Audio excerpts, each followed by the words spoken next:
आपका बायोलॉजी शिक्षक हिमांशु शुक्ला।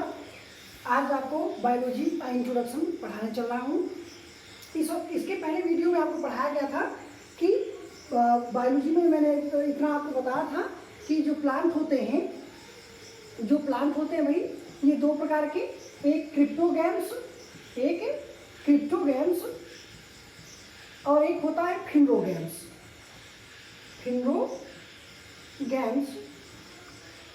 अब इस क्रिप्टोगैम्स को हमने बांट लिया था 3 भागों में, थैलोफाइटा और दूसरा था आपका ब्रायोफाइटा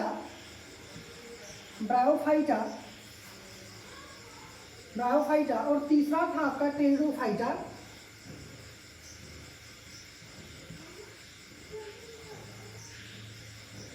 और इसको हमने 2 भागों में बांटा था, जिम्नोस्पर्म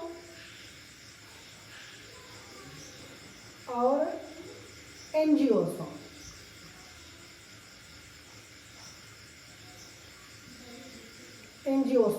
अब चूंकि हम इसको पहले ही वीडियो में पढ़ चुके हैं, तो आज हम पढ़ेंगे जिम्नोस्पर्म और एंजियोस्पर्म। अब हम देखते हैं कि जिम्नोस्पर्म प्लांट्स किसे कहते हैं। तो ध्यान दीजिए, जिम्नोस्पर्म प्लांट। अब हम बात करेंगे जिम्नोस्पर्म प्लांट्स के बारे में। तो सबसे पहले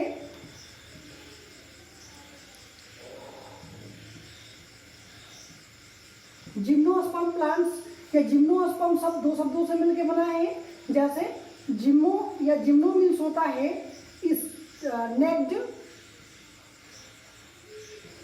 मीन्स खुला हुआ या आवरण विहीन, या इसे आप कह सकते हो आवरण विहीन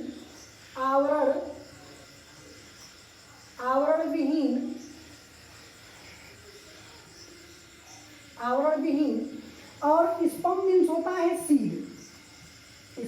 होता है सीड। यानी वे प्लांट्स जिनमें बीज का फॉर्मेशन तो होता है, सीड का फॉर्मेशन होता है, लेकिन उनके ऊपर कोई कवरिंग नहीं पाई जाती। यानी कहा जा सकता है कि सबसे पहला जो आप कमेंट्स लिखेंगे वो लिखेंगे कि इनमें बीज का फॉर्मेशन होता है, लेकिन इनके बीज क्या होते हैं, आवरण विहीन होते हैं, यानी ढके नहीं होते हैं। और इनमें अंडाशय का पूर्ण अभाव पाया जाता है। अगर बात किया जाए तो इनमें अंडाशय का पूर्ण अभाव होता है, यानी अंडाशय आप कह सकते हो कंप्लीटली एब्सेंट होता है। दूसरा, जो ये काष्ठीय होते हैं तथा ये मरुद्भिक और बहुवर्षीय होते हैं। ये काष्ठीय, मरुद्भिक और ये बहुवर्षीय होते हैं। नेक्स्ट, ये स्टेम्स, रूट्स एंड लीव्स में डिवाइडेड होते हैं। वैस्कुलर बंडल जो इनमें होता है, वो वैस्कुलर बंडल काम आपको बताया गया है। वैस्कुलर बंडल इनमें कंप्लीटली प्रेजेंट होता है या डेवलप होता है पूरी तरह से। वैस्कुलर बंडल का काम हमने बताया था आपको, फिर से देख लीजिए। वैस्कुलर बंडल का काम होता है ट्रांसपोर्ट का प्लांट्स में। ट्रांसपोर्ट मीन्स होता है कि जो रूट सर्विस से वाटर एंड मिनरल्स को ले जाके पूरे प्लांट्स के एक एक ऑर्गन को, यानी लीफ तक, अंतिम सिरे तक, अंतिम छोर तक उसको पहुंचाने का काम, और जो लीफ में भोजन बना उसे पूरे पौधों में लाने का काम होता है। इनमें 2 अंग होते हैं, जैसे जाइलम, XYLEM, जाइलम और फ्लोएम। अब जाइलम का काम जड़ में होता है, यानी ये क्या करेगा, जड़ों द्वारा खींचे गए खनिज लवण और वाटर को पूरे प्लांट में प्रोवाइड कराएगा। जबकि जो आपका फ्लोएम होता है, वो जो आपके प्लांट के किचन में अर्थात पत्तियों में जो भोजन बना उसे ला करके पौधे के विभिन्न भागों तक पहुंचाएगा। इसके बाद अगर बात किया जाए तो कोई पूछे कि जिम्नोस्पर्म में जो प्लांट था उसका वर्जिन कब हुआ, तो पेलियोजोइक इरा में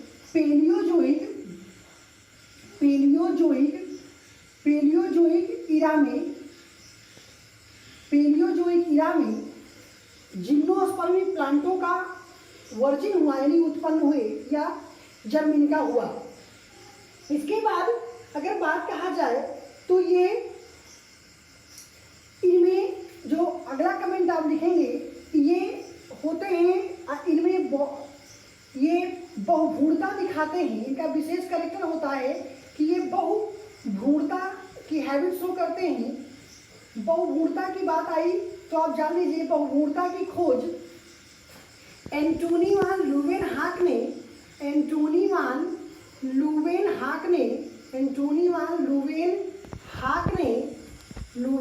ने संतरे में किया था। किसमें भाई?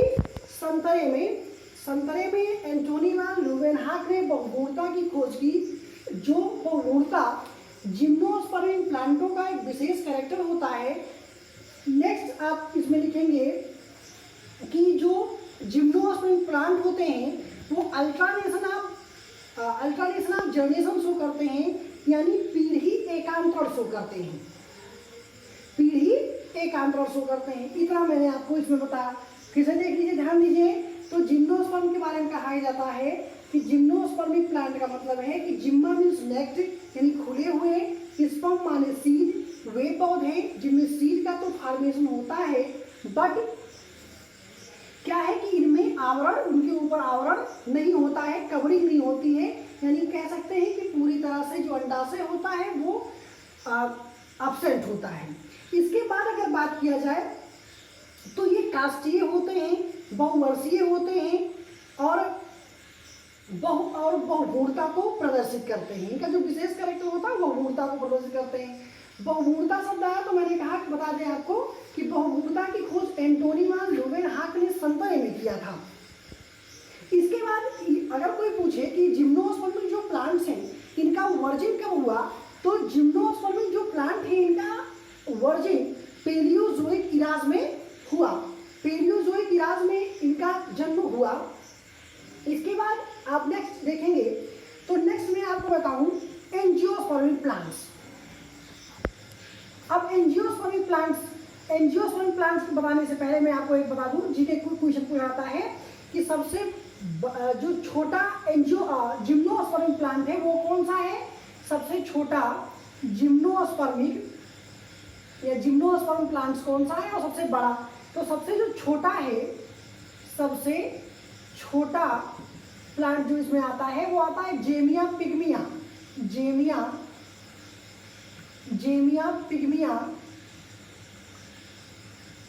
पिग्मिया को सबसे छोटा जिम्नोस्पर्मिक प्लांट कहते हैं। जबकि सबसे बड़े की बात करें तो अगर सबसे बड़े की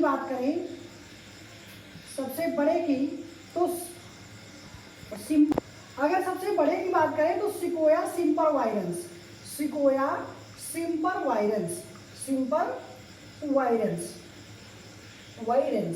अब बात किया जाए एंजियोस्पर्मिक का एग्जाम्पल में कौन कौन सा रखेंगे भाई। तो एग्जाम्पल में इसमें रखेंगे साइकस। और साइकस का नाम आया तो इससे एक जुड़ा एक और जान लीजिए, साइकस को हम जीवित जीवाश्म भी कहते हैं। जीवित जीवाश्म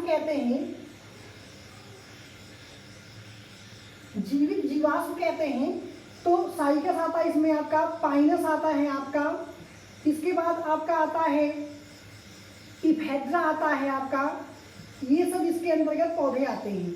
अगर बात किया जाए जिम्नोस्पर्मिक प्लांट्स का कि यूज क्या है, तो ये गार्डन जो आपका पाइनस है ये आपका गार्डन प्लांट्स है।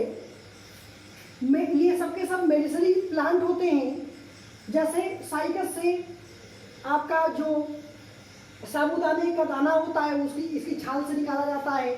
तो ये आप कह सकते हो कि बाई फूड के रूप में, मेडिसिन के रूप में और कहीं ना कहीं एक आर्टिफिशियल गार्डन प्लांट्स हैं, सुंदरता के रूप में लगाए जाते हैं। तो ये आपका हो गया जिम्नोस्पर्मिक। अब आपको बताऊंगा एंजियोस्पर्मिक प्लांट्स। एंजियोस्पर्म किसे कहते हैं भाई? एंजियोस्पर्म भी दो शब्दों से बना है। तो एंजियो मीन्स होता है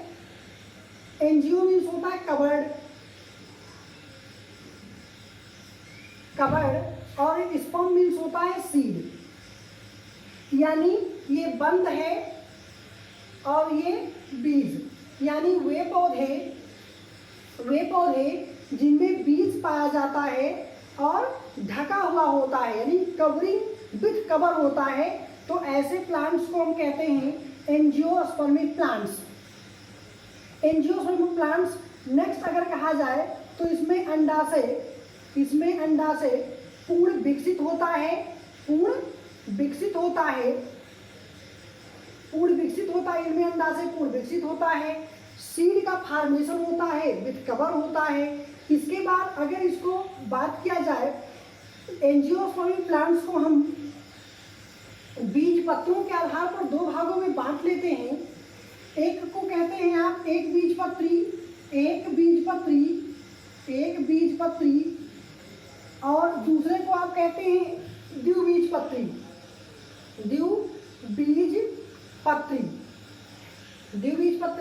अब एक बीज पत्री क्या है?